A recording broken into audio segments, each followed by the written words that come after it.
शुरू अल्लाह के नाम से जो नहायत मेहरबान और बेहद रहम वाला है। सूरत का नाम पहली आयत से माखूज है।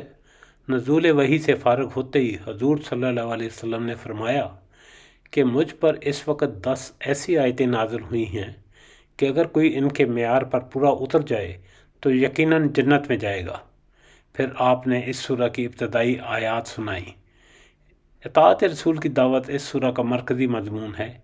इसके बाद इंसान की पैदाइश, आसमान और ज़मीनों की पैदाइश, नबातात और हैवानात और दूसरे आसार कायनात की तरफ तवज्जो दिलाई गई है। फिर अंबिया अलैहिस्सलाम और उनकी उम्मतों के किस्सों के पैराए में चंद बातें सामीन को समझाई गई हैं कि लोग जो एतराज़ात मोहम्मद सल्लल्लाहु अलैहि वसल्लम की दावत पर कर रहे हैं, यही एतराज़ात पहले अंबिया अलैहिस्सलाम पर उस ज़माने के जाहिलों ने किए थे। अब तारीख़ देख लो कि एतराज़ात करने वाले बरहक थे या अंबिया अलैहिस्सलाम। तौहीद और आखिरत के मुतल्लिक़ जो तालीम मोहम्मद सल्लल्लाहु अलैहि वसल्लम दे रहे हैं, यही तालीम हर ज़माने के अंबिया ने दी। जिन कौमों ने अंबिया की बात ना मानी वो आखिरकार तबाह होकर रहीं।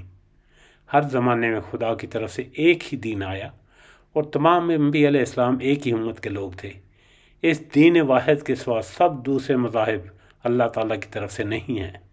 फिर नबी सल्लल्लाहु अलैहि वसल्लम को हदायत की गई है कि ये लोग तुम्हारे मुकाबले में कैसा ही बुरा रवैया इख्तियार करें, आप भले तरीक़ों से ही मुदाफ़त करना। ख़ात्मा कलाम पर मुखालफिन हक़ को आखिरत की बात से डराया गया है कि जो बुरा सलूक तुम दावत हक़ के पैरों के साथ कर रहे हो, इसका तुमसे सख्त हिसाब लिया जाएगा।